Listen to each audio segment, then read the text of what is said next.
welcome back to my YouTube channel. So you are watching part 3 of history chapter number 3 an empire across 3 continents. So part 1 और part 2 के अंदर हम ये chapter cover कर रहे थे एंड फाइनली आज इस वीडियो के अंदर हम ये चैप्टर कंप्लीट करने वाले हैं. सो अगर अभी तक आपने चैनल सब्सक्राइब नहीं करा है तो जल्दी से चैनल को सब्सक्राइब कर लीजिए because as much as you will engage in this channel I will provide more content to you guys. So without any further ado, let's start. So in previous video I have left on this topic monetary system of late empire. तो यहाँ से start करते हैं. So monetary system कैसा था late empire के time पे? So basically late empire के टाइम पे कुछ problems आ गई थी monetary system में. क्या हुआ, जो Spanish silver mines थी ना उनके अंदर अब सिल्वर ख़त्म हो गया था और गवर्नमेंट के पास ऐसा कोई मेटल नहीं था जो सिल्वर को टक्कर दे सके. तो उन्होंने नए कॉइन्स इंट्रोड्यूस करे और वो कॉइन्स थे गोल्ड के और उन्हें बोला जाता था सॉलिडस. ठीक है, आगे देखते हैं ब्यूरोक्रेसी कैसी थी लेट रोमन एम्पायर की. तो जो ब्यूरोक्रेसी थी, चाहे वो हायर लेवल पे हो चाहे वो मिडिल लेवल पे हो, तो उनको उनकी तनख्वाह गोल्ड में मिलती थी और वो अपनी तनख्वाह को खर्च करते थे लैंड खरीदने में. ठीक है, और बहुत ज़्यादा करप्टेड थी ये ब्यूरोक्रेसी एडमिनिस्ट्रेशन में, या फिर जो प्रोविंशियल गवर्नर्स थे वो बहुत ज़्यादा करप्टेड थे और गवर्नमेंट ने बहुत ज़्यादा स्टेप्स लिए थे इस करप्शन को रोकने के लिए. बहुत सारे लॉज बनाए गए और हिस्टोरियंस आज भी जब ये रिकॉर्ड्स देखते हैं कि कितने ज़्यादा करप्टेड थे वो लोग, तो वो भी इनकी बहुत ज़्यादा निंदा करते हैं. अब हम रोमन एम्परर्स के बारे में देखते हैं थोड़ा बहुत. तो जो रोमन एम्परर्स थे वो अपनी मनमर्जी नहीं कर पाते थे. 4th सेंचुरी में कुछ लॉज बन गए थे जिसके वजह से रोमन एम्परर्स की पावर पे लिमिटेशंस लग गई थी. अब वो अपनी मनमानी नहीं कर पाते थे, जो चाहे वो कुछ भी कर सकते हैं, ऐसा नहीं होता था. कुछ लॉज बना दिए गए थे जिससे सिविल लोगों के राइट्स प्रोटेक्ट हो गए थे. रोमन एम्परर्स उनको जो है कुछ भी नहीं करवा सकते थे. ऐसा नहीं होता था कुछ भी करवा लिया उनसे या फिर कुछ भी लॉ बना दिया, ऐसा नहीं हो पाता था. इन लॉज के वजह से ही क्या हुआ था, जो बिशप लोग थे, जो चर्च के पुजारी वगैरह थे, वो बहुत पावरफुल हो गए और वो पावरफुल राजाओं से भी टक्कर लेने लगे थे. अगर वो राजा बहुत बुरी तरीके से व्यवहार करता था तो वो उनके खिलाफ बोलते थे. अब हम देखते हैं लेट एंटिकिटी. तो मैंने आपको पार्ट 1 में भी बताया था, लेट एंटिकिटी रोमन एम्पायर के लास्ट के टाइम पीरियड को बोला जाता है. लेट एंटिकिटी एक ऐसी टर्म है जो रोमन एम्पायर के फाइनल फैसिनेटिंग पीरियड को डिफाइन करते हैं. इस टाइम पीरियड में रोमन एम्पायर में बहुत ज़्यादा इवोल्यूशन यानी कि चेंजेस आए. रोमन एम्पायर बहुत सारे टुकड़ों में भी बटा. सो इसको हम कह सकते हैं 4th से 7th सेंचुरी के टाइम पीरियड को लेट एंटिकिटी कहा जाता है. इस टाइम में बहुत ज़्यादा चेंजेस आए, चाहे वो कल्चरल चेंजेस हो, इकोनॉमिक चेंजेस हो या एडमिनिस्ट्रेटिव चेंजेस हो.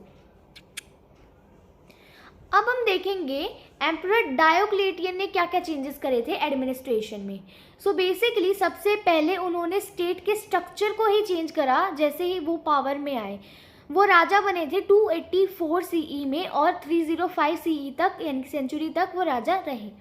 ही cut back the over expanded empire. उन्होंने क्या करा, रोमन एम्पायर इतना बड़ा था, बहुत एक्सपेंडेड था, तो जो फालतू के पार्ट्स थे यानी कि जिन पार्ट से इतने ज़्यादा पैसे नहीं आ रहे थे, इतनी ज़्यादा इकोनॉमिक वैल्यू नहीं थी, उनको रोमन एम्पायर से हटा दिया. और दूसरा काम उन्होंने क्या करा, जो फ्रंटियर्स थे उनको फोर्टिफाई कर दिया और जो प्रोविंसेस थी उनकी बाउंड्री तय कर दी कि ये प्रोविंसेस इस एरिया में फैला हुआ है, ये प्रोविंस इसमें. और नेक्स्ट चीज़ उन्होंने क्या करी, सिविलियन जो लोग थे, कॉमन लोग थे, उन्हें मिलिट्री के फंक्शन से हटा दिया कि भाई मिलिट्री फंक्शन में तुम्हारा कोई रोल नहीं है. उन्होंने ज़्यादा पावर मिलिट्री के कमांडर्स को दी. Constantine consolidated some of these changes and added others of his own. Constantine ने क्या करा, ये चेंजेस अपना लिए और साथ ही साथ उन्होंने अपने खुद के भी कुछ चेंजेस इसके अंदर एडअप कर दिए. अब हम देखेंगे कॉन्स्टेंटाइन 1 की क्या क्या इनोवेशंस थे. तो सबसे पहला इनोवेशन क्या था कॉन्स्टेंटाइन का, वो था मॉनेटरी स्पेयर में. उन्होंने सिक्कों में कुछ करा था. क्या करा था उन्होंने, सॉलिडस इंट्रोड्यूस करा था, सोने का सिक्का.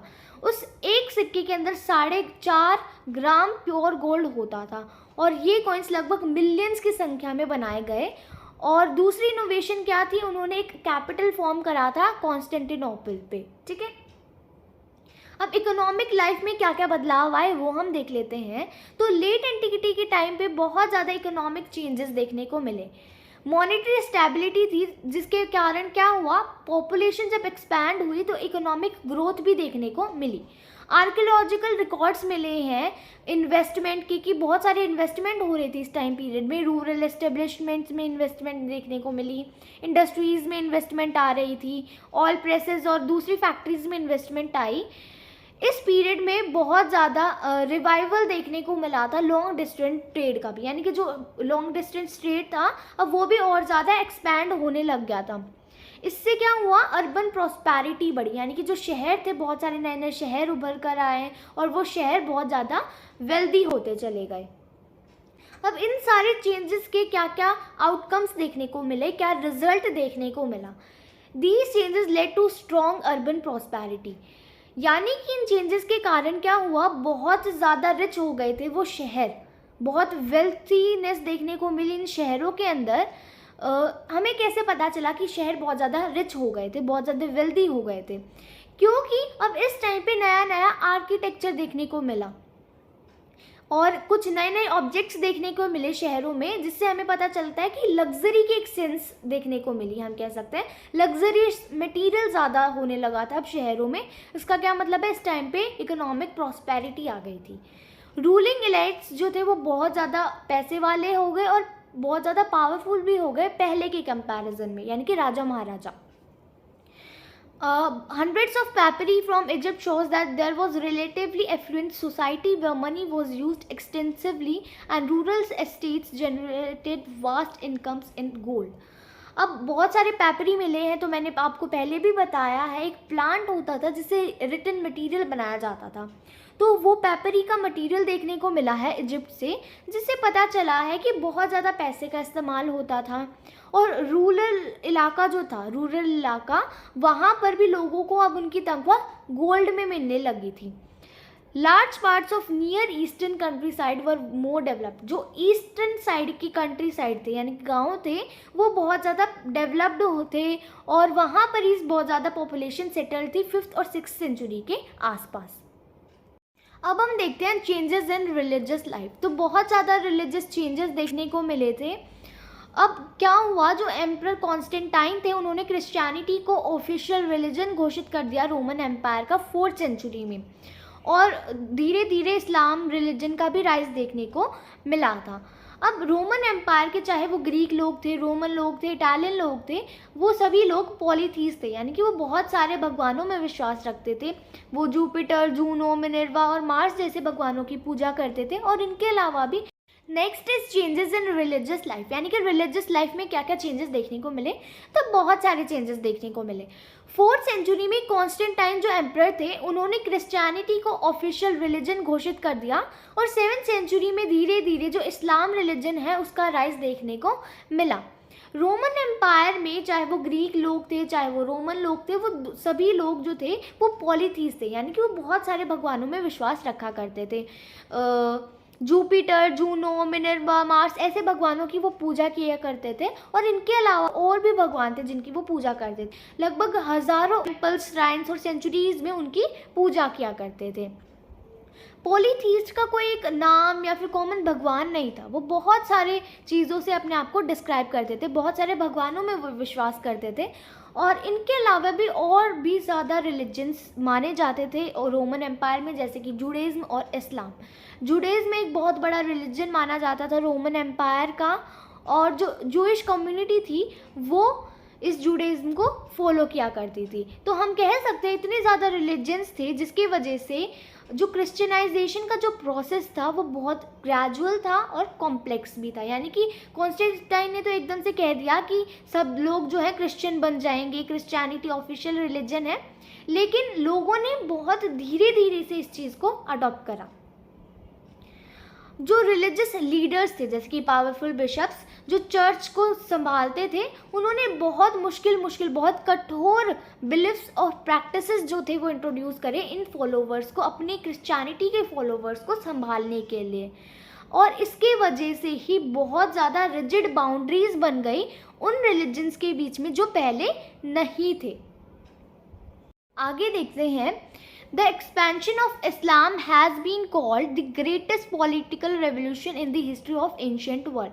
एकदम से इस्लाम का राइज देखने को मिला, जिससे हम मान सकते हैं कि बहुत ज़्यादा पॉलिटिकल चेंजेस भी आए. बहुत बड़े बड़े हिस्से रोमन और ईरानियन एम्पायर के वो अब अरब्स के हाथों में चले गए, और जो दूसरी नोमैडिक ट्राइब्स थी जैसे कि गोथ, विशिगोथ, वंडाल्स और दूसरी भी थी, उन्होंने 5th सेंचुरी CE के अंदर बेसिकली वेस्ट के पार्ट में अपने खुद के किंगडम्स बनाने शुरू कर दिया अटैक करके, और दूसरे जो जर्मेनिक ग्रुप्स थे उन्होंने भी खुद के किंगडम्स एस्टेब्लिश कर लिए. बाद में जो क्रिश्चियनिटी फैली थी उसके वजह से जो ये रोमन एम्पायर के कुछ हिस्से थे वो बहुत ज़्यादा रिलीजियस, बहुत ज़्यादा होली हो गए थे 9th सेंचुरी तक, यानी कि उन्होंने ये क्रिश्चियनिटी को अच्छे से अडॉप्ट कर लिया था. सो बेसिकली यही था चैप्टर. आई थिंक आपको अच्छे से समझ आया होगा. So thanks for watching. Don't forget to subscribe this channel. जल्दी से वीडियो को लाइक कर देना, कमेंट करना कोई भी डाउट है, and share this video with all of your friends. Thanks for watching. So don't forget to subscribe. Bye.